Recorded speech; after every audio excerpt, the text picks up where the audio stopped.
Hey, what's going on YouTube? All you diecast peoples. If you watched one of last night's videos, I talked about a custom that I wanted to do. This is one of the donor cars, lots of parts.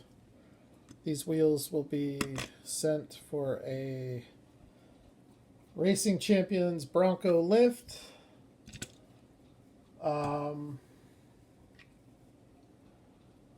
Let's see here, what else do we got? This is from the very first time I got one of these Volkswagens with that luggage rack. It put the idea in my head to do a custom for a for like an off-road safari rack. And that was a couple years ago. It's really just been a matter of time, finding the right casting to do it on, and just a few other circumstances that needed to take place.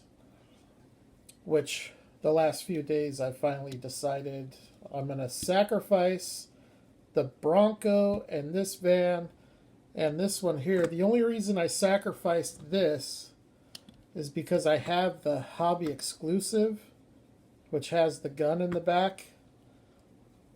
So really this was a duplicate. So I took off the pickaxe and the shovel.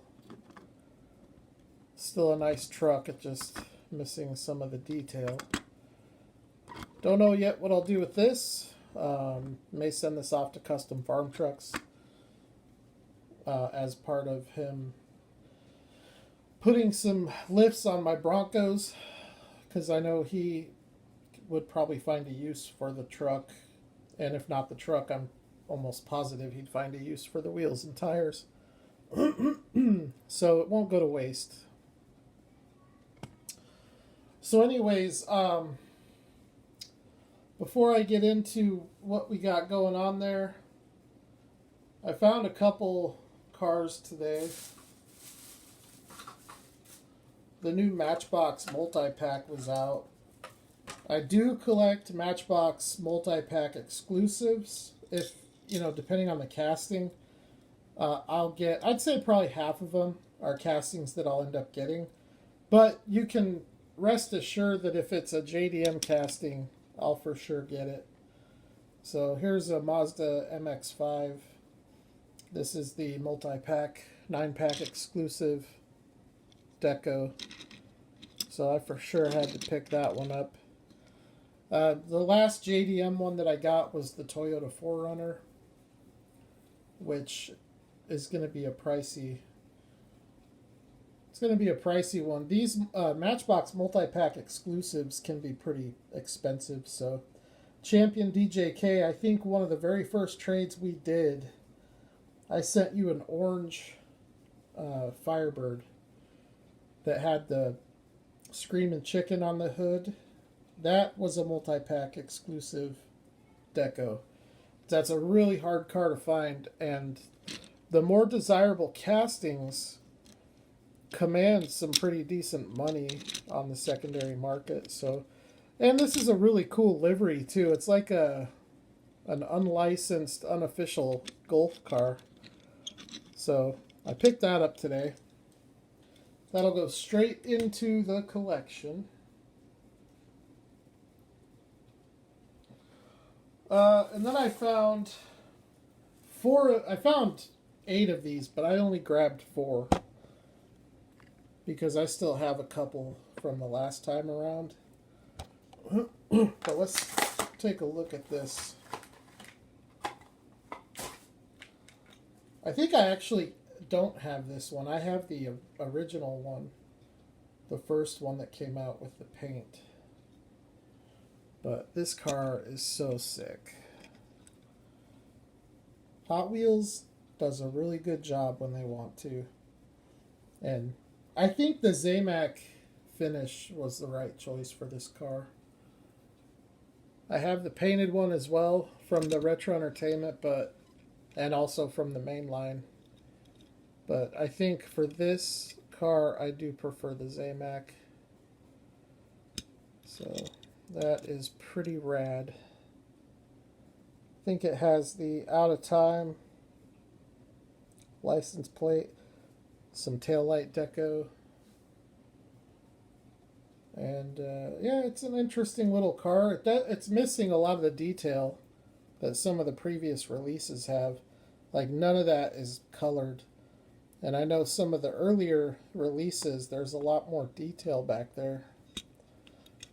But still metal on metal time machine with rubber tires and tread. So, black painted base. So into the collection, that one will go. I'll keep the other 3 mint on the card. And now we'll take a look at this custom that I did. So this is the blank canvas that we started with. It's kind of a collaboration custom because the wheel swap was not done by me. It was done by Custom 164 Farm Trucks. And when I got the truck back from him, it just looked so good. That's when like the wheels started spinning in my head about the Volkswagen Safari Rack. And then the other day I was looking at the Dodge military truck, and I was looking at the shovel and the pickaxe, and I was like, man, those would make great accessories for it. And then I bought the new all-terrain F100, and the bed was practically bent as like a 45-degree angle to the cab. So it's a useless truck. It doesn't look good. It doesn't display good. So I pulled the brush guard off of that. So this is what it looks like when you're starting out. And then here's the finished product. I spent the day, well, not the day, but I spent a couple hours going on it. And there's some interesting donor pieces on this. So the brush guard is from the all-terrain F100. The Safari Rack is from the Volkswagen van. The shovel and pickaxe are from the Dodge. I was going to use the KC lights from that Bronco, but to get them mounted to this Safari Rack was going to be extremely difficult, and I don't have the patience for that kind of stuff. So I took the easier route, and I took one of the new Johnny Lightning Dodge Rams, and I took the roll bar out of it, and I took the KC lights from that. So there's a couple of things that are a little bit off, like the brush guard is mounted on top of the bumper. It should be mounted in front. And I could have done it. It fits. It's not a fitting thing. It's just I wanted to get it mounted on there to where it won't fall off. Because that's one thing about this, is it's going to be very much like a M2 casting. All of this stuff is going to be very delicate. It's not going to take much to break it or pop it off. So I was able to get a much better bond with that brush guard by setting it on top, and I still think it looks pretty good. And then the Safari Rack, let's see here. 1, 2, 3, 4, 5, 6, 7, 8. So there's 8 there's 8 different pieces that I attached to it. I attached 2 support bracket things on each side that I could mount the shovel and the pickaxe to. And then once those set, I glued the shovel and the pickaxe onto them. And then I glued the light bar from the Dodge Ram onto the front. It was so much easier doing that than it would have been to do it the other way. But it for sure would have looked better with the KC lights, I think. So the Ford Bronco, I didn't really use much from it, but there was a piece in this Ford Bronco, the piece that holds the spare tire in the back, it has like a triangular design, and I cut that up to use these support brackets to mount the pickaxe and the shovel. So it actually did come in really good use because it's black plastic. It looks the same as the safari rack, so when you glue them onto it, you can't tell. Well, you can kind of tell, but... And then that spares from the Bronco. It's not a matching spare, but overall, I think it came out pretty good. It's not the nicest one I've seen. My whip needs a little bit of work. It's not really... First of all, it's too long. I need to cut probably an inch off of it.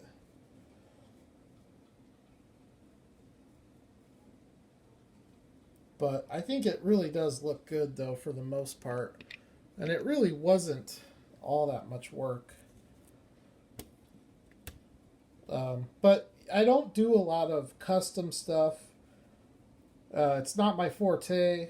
I'm not that artistic. And I don't know.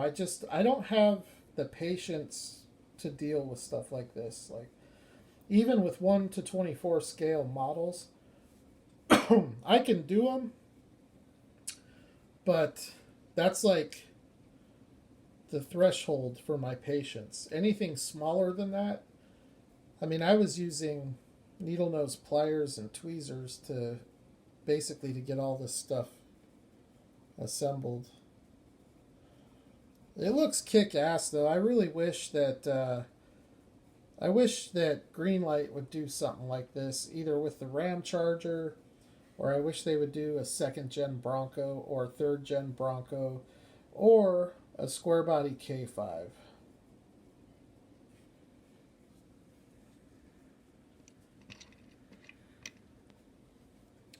There's the front view with the brush guard. I still think it looks pretty good, even though it's mounted on top. Now here is another potential donor. This is also, I got this at the beginning of March at the Tucson Toy Show. And this is another vehicle that kind of got me motivated to do this. Because if this was a safari rack, I might have taken it. But the assembly to this rack is much different. As you can see, it's not a rack. But the light bar is definitely something to consider. Although I don't think I really want to chop this van up if I could avoid it. And the other thing is, I don't want to chop up a whole bunch of those Dodge military trucks because, you know, to do the shovel and the pickaxe, it's going to make it very expensive. It was basically $5 each shipped for the pickaxe and the shovel, if you can find one of those for $10 shipped. And you can't rob anything else off of it. If you could take the wheels and tires and use them as part of your build, then it might be worth it. The other thing too, I was really not sure when I initially decided I was going to do this. The Ford Bronco is the truck that I had in mind. But I got to thinking about it, and I got to looking at it, and the Grand Wagoneer was a close second. It looks like on Instagram, the Grand Wagoneer won. If I would have done it based on votes, I would have done the Wagoneer. And when I started assembling the Safari rack, I was still undecided as to which one I was going to do. It wasn't until I got the Safari rack built and I mocked it up on this, and that's when I decided that I just think it looks better on the Bronco. Now, it still looks really good on this. So what I'm thinking is I have another Volkswagen that has a white safari rack on it. And I've got another Grand Wagoneer. We'll go for a quick little walk around the bedroom. You guys all get a ceiling view.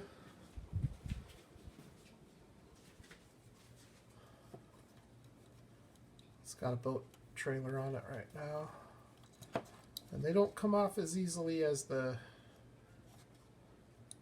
Greenlight trailers. I'll just take it back over. Alright, sorry for that boring part of the video, but I'll show you guys what I'm thinking. I gotta set the camera down for just a second to pop. Oh, there we go. So, I still really like the idea of doing the Grand Wagoneer, but this Grand Wagoneer with that safari rack in the scale, it was all really dark. So, you know, it's just hard to see all the details. But I do have this Grand Wagoneer, which both of these are wheel and tire swapped. But this one has the white wheels, and the other Volkswagen that I have has the white safari rack. So I think this one has potential. I have another Dodge truck that I could use the KC lights from. Finding a spare is no problem. It's just the one thing I think that the Bronco will have that this one won't have is the shovel and the pickaxe. The only way that that it would is if I find another Dodge military truck for a cheap price. And here are some of the others that I kind of considered, but this one here, I really want to get lifted. I think I might send this, but I'm undecided. I think the Scout would look really good with it, but the thing about the Scouts and the Johnny Blazer is that this Greenlight rack with the Johnny Lightnings running a little bit small to scale, these racks pretty much go from the top of the windshield all the way to the back.